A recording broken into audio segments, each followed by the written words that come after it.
Study Guide to Tsgt October 1st, 2023-28. Section 7C, Reenlistments and Continuation 7.10, Selective Reenlistment Program. The Selective Reenlistment Program applies to all enlisted personnel by which commanders/civilians, directors, and supervisors evaluate first term, second term, and career airmen to ensure the USAF retains those who consistently demonstrate the capability and willingness of maintaining high professional standards. First-term airmen receive selective reenlistment consideration when they are within 15 months of their expiration of term of service. Second-term and career airmen with less than 19 years of total active federal military service are considered within 13 months of the original expiration of term of service. Career airmen receive selective reenlistment consideration within 13 months of completing 20 years of total active federal military service. Career airmen who have served beyond 20 years of total active federal military service receive selective reenlistment consideration each time they are within 13 months of their original expiration of term of service. 7.11 Selective Reenlistment Program Considerations. Commanders and civilian directors consider enlisted performance report ratings, unfavorable information from any substantiated source, the airman's willingness to comply with USAF standards, and the airman's ability, or lack thereof, to meet required training and duty performance levels when determining if a member may reenlist. Supervisors should carefully evaluate the airman's duty performance and review the airman's personnel records, to include the AF Form 1137, Unfavorable Information File Summary, if applicable, before making a recommendation to unit commanders and civilian directors concerning the airman's career potential. Non-selectee. If an airman is not selected for reenlistment, an AF Form 418, Selective Reenlistment Program, SRP, considerations/denial of continued service for airmen, is completed, and the airman is informed of the decision. The commander sends the completed form to the military personnel flight after the airman signs and initials the appropriate blocks. The commander must make sure the airman understands the right to appeal the decision. The airman has up to 3 calendar days to render an appeal intent. The airman must submit the appeal to the military personnel flight within 10 calendar days of the date he or she renders the appeal intent on the form. Appeal Authority. The specific appeal authority is based on an airman's total active federal military service. The appeal authority for first-term airmen and career airmen who will complete at least 20 years of total active federal military service on their current expiration of term of service appeal selective reenlistment program non-selection is the respective group commander. The appeal authority for second-term and career airmen who will complete fewer than 16 years of total active federal military service on their current expiration of term of service is the respective wing commander. The appeal authority for second-term and career airmen who will complete at least 16 years of total active federal military service but fewer than 20 years of total active federal military service on their current expiration of term of service is the Secretary of the Air Force. The decision of the appeal authority is final. The appeal authority's decision is documented, and Study Guide to Tsgt October 1st, 2023-29. The airman is advised of the outcome. Commanders may also conduct selective reenlistment consideration at any time outside the standardized window. 7.12 Non-Commissioned Officer Career Status Program. The Non-Commissioned Officer Career Status Program extends the length of reenlistments for Reg AF airmen. All airmen who have been selected for continued service by their commander/civilian director, to include those with approved waivers, and who have at least 12 years total active federal military service on date of discharge, day prior to reenlistment, will be reenlisted for an unspecified period. These airmen will serve up to their high year of tenure based on current grade, or if promoted, projected grade unless sooner separated by USAF policy or law under the NCO Career Status Program. Airmen who serve 20 or more years of total active federal military service may retire, if otherwise eligible, no later than the first day of the month following high year of tenure. This program streamlines the reenlistment and extension process and alleviates unnecessary administrative actions for airmen, supervisor chains, and military personnel flights. 7.13 Career Job Reservation Program. Because of various career force size and composition restrictions, there are times when the USAF must place a limit on the number of authorized first-term airmen who may reenlist. The Career Job Reservation (CJR) program exists to assist in the management of first-term airmen reenlistments by Air Force Specialty Code (AFSC) to prevent surpluses and shortages. All eligible first-term airmen must have an approved CJR to reenlist. Airmen are automatically placed on the career job applicant list on the first duty day of the month during which they complete 35 months on their current enlistment, 59 months for 6-year enlistees, but no later than the last duty day of the month during which they complete 43 months on their current enlistment, 67 months for 6-year enlistees.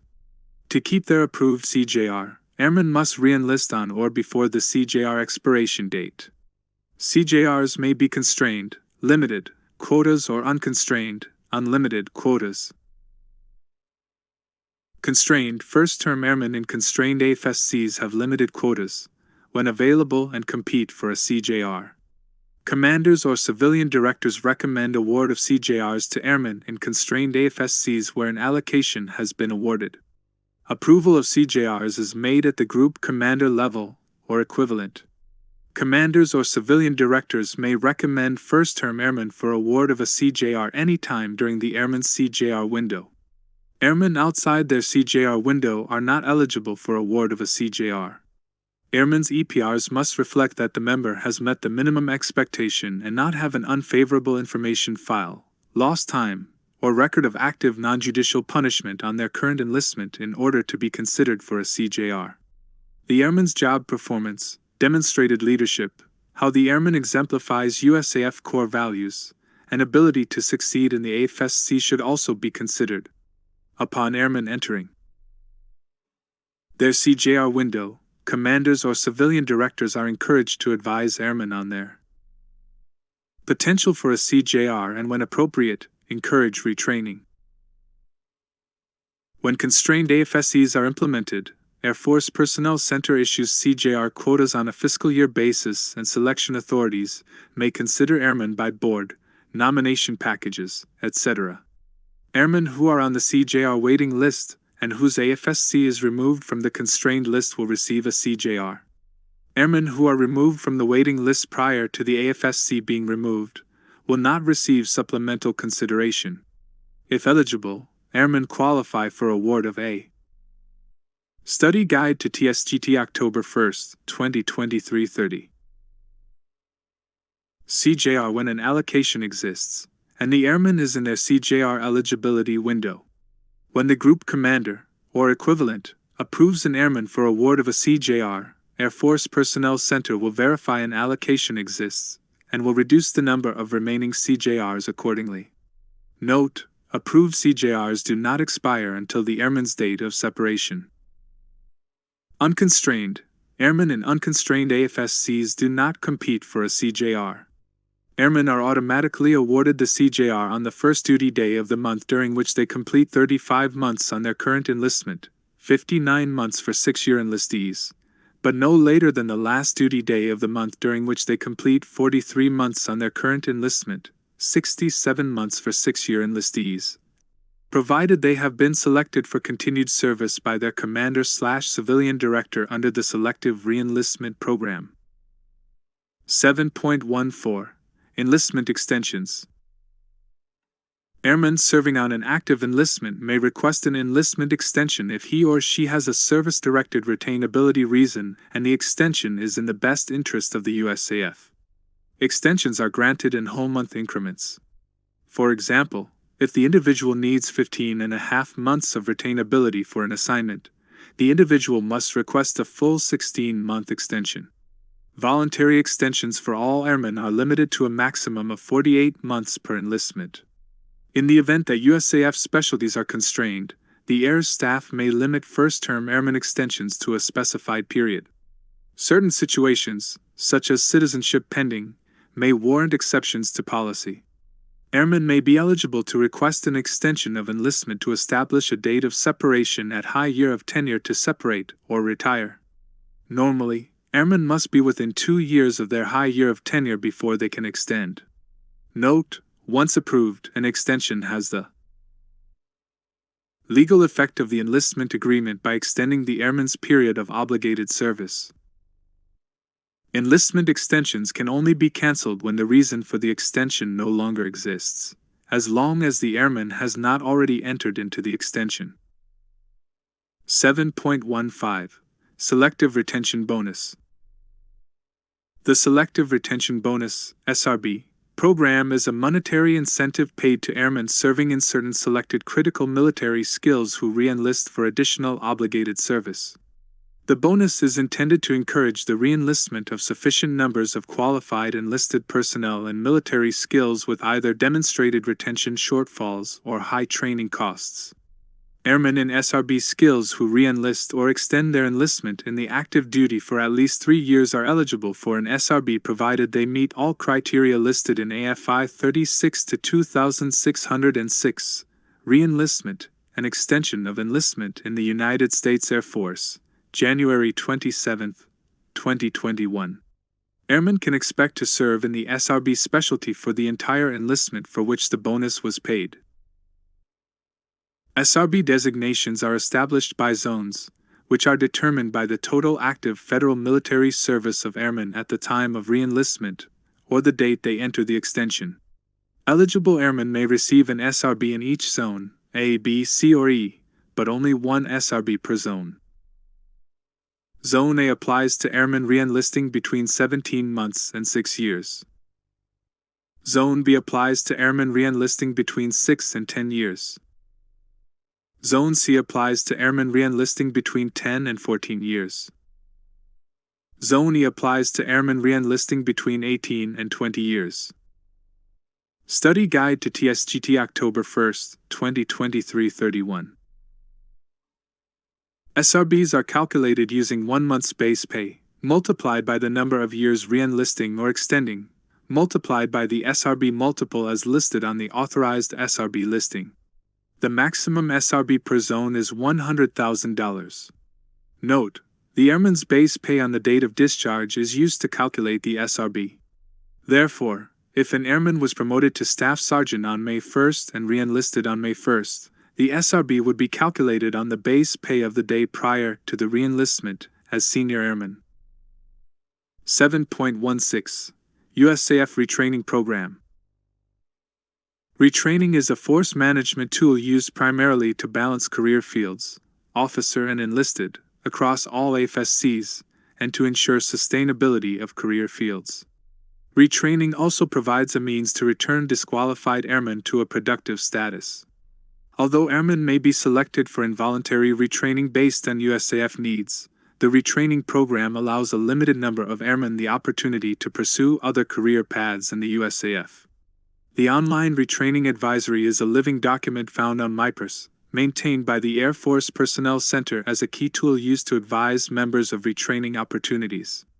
For additional information on retraining eligibility and application procedures, refer to AFMAN 36-2100.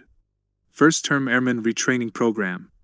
First-term airmen assigned to the continental United States may apply not earlier than the first duty day of the month during which they complete 35 months of their current enlistment, 59 months for 6-year enlistees, but not later than the last duty day of the 43rd month of their current enlistment, 67 months for 6-year enlistees. First-term airmen assigned outside the continental United States may apply for retraining 9 to 15 months prior to the date they are eligible to return from overseas if serving within their normal first-term window, 35th month for 4-year enlistees or 59th month for 6-year enlistees. Airmen with an indefinite return from overseas date must complete the original tour length before departing for retraining. On the last duty day of each month, the Air Force Personnel Center selects the most eligible airmen for retraining based on quality indicators of most recent performance report rating, current grade, projected grade, previous 2 performance report ratings, date of rank, total active federal military service date, aptitude qualification examination score, electrical, mechanical, administrative, general, Air Force enlisted classification directory, Part 2, and requested AFSC. Preferences. Non-commissioned officer retraining program. The NCO retraining program is designed to retrain second-term and career airmen from overage USAF specialties into shortage specialties to optimize the enlisted force and to best meet current and future mission needs. Airmen possessing a secondary or additional AFSC in a shortage skill may be returned to the shortage skill if in the best interest of the USAF. Phases 1 and 2. The NCO retraining program consists of 2 phases. The objective of Phase 1 is to obtain volunteer applicants from identified overage AFSCs to fill requirements in shortage specialty codes. All airmen with retraining out objectives may apply for any available specialty codes with retraining in objectives for which they qualify. During Phase 1, if sufficient applications are not received and retraining objectives for the fiscal year are not met, implementation of Phase 2 is necessary. In Phase 2, airmen will be selected for mandatory retraining based on USAF needs to balance the force. The Master Vulnerability List is used to select airmen for mandatory retraining. Study Guide to Tsgt October 1, 2023 32. 7.17 Officer Cross-Flow and Reclassification Programs. Tools and procedures are available to address career field manning imbalances and shape the officer force within authorized, funded end strength. The non-rated line cross-flow program addresses manning shortages and overages by conducting a cross-flow panel when needed to select the best qualified officers to fill the required vacancies. The Missile Cross-Flow program is a process ensuring the nuclear and missile operations 13N Air Force specialty remains balanced for sustainment by cross-flowing excess officers at the 4-year point back to donor career fields. Out-of-cycle cross-flow requests, as well as initial skills training reclassification, are additional programs to ensure the balance of officer career fields.